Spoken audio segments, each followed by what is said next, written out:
مشكلة كل ست بيت هي تخزين الخضار بطريقة تحافظ على اللون والطعم وكأنه لسه طالع من الأرض حالا. فتعالوا كده أقول لكم إزاي بنخزن الخضار المشكل بطريقة صحيحة، وكمان هقول لكم إيه اللي بيخلي البسلة ما تكرمش ويفضل لونها أخضر طبيعي، وهقول لكم كمان إيه اللي يخلي البطاطس ما تسودش معاكم طول فترة التخزين. في البداية كل سنة وانتم طيبين ورمضان كريم أعاده الله علينا وعليكم بالخير واليمن والبركات. أهم حاجة صلوا على النبي واعملوا لنا لايك وسبسكرايب، ويلا بينا أقول لكم الطريقة.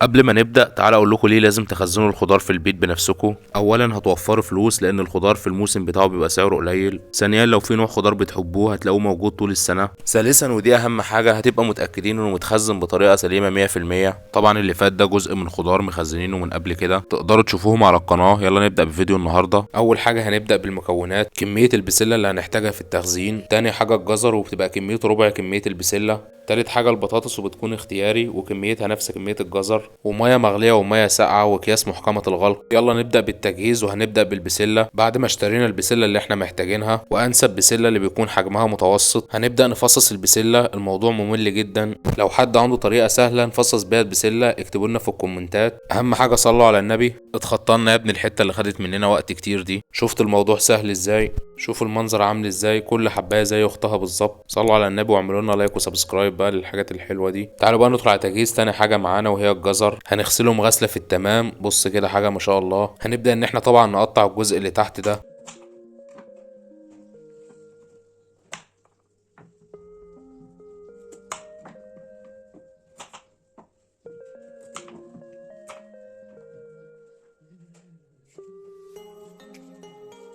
وبعد ما قطعنا الجزء اللي من تحت ده هنبتدي ان احنا نقشر الجزر. في المصنع بيقشروا الجزر كويس جدا.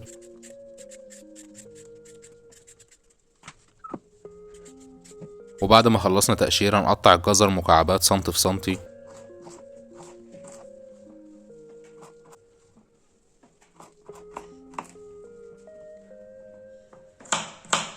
وهنا نكون خلصنا تقطيع. عايز اسألكم سؤال، ايه هو سر اللون البرتقاني اللي موجود في الجزر ده؟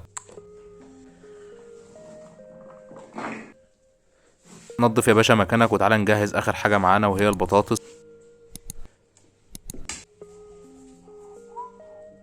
هنجيب كمية نفس كمية الجزر بالظبط، وطبعا هنقشر البطاطس ونغسلهم غسلة كويسة جدا، وزي ما عملنا مع الجزر هنعمل مع البطاطس، هنقطعهم سنتي في سنتي.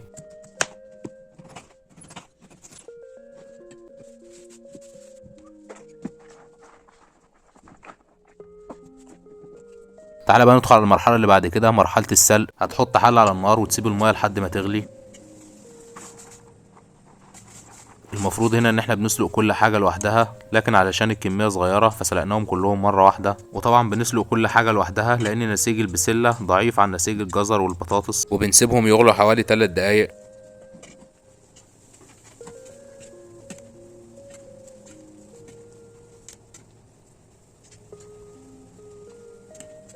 والاهم من مرحله السلق المرحله اللي جايه دي ميه ساقعه وهتنزل فيهم بالخضار بتاعك، وده لان في حاجه اسمها الانزيمات، والانزيمات دي اللي بتساعد البكتيريا والفطريات انها تنمو. احنا لما بنعمل صدمه بميه ساقعه بنوقف نشاط الانزيمات دي او بنعمل لها تظبيط. المرحله اللي جايه دي مهمه جدا جدا جدا، لازم تنشفوا الخضار كويس جدا جدا، يا بفوطه المطبخ يا بمنديل مطبخ او زي ما هما كده على طبق كبير وتدخلهم الفريزر قبل ما تعبيهم. وهنا هندخل على اخر مرحله، هتبتدي ان انت تعبي الخضار. ولو متابعين ليكوا فتره هتعرفوا ان احنا لازم نفرغ الهواء من جنب من الجناب. طيب مدة صلاحية الكيس ده يقعد معاك قد ايه؟ الكيس ده يقعد معاك من 6 شهور لحد 36 شهر. والخضار ده بيطبخ مجمد، يعني حضرتك بتطلعه من الفريزر على الطبيخ على طول. ولو وصلتوا لحد هنا صلوا على النبي واعملوا لنا لايك وسبسكرايب. انا المهندس كريم ودي قناة الصحة في الغذاء. سلام.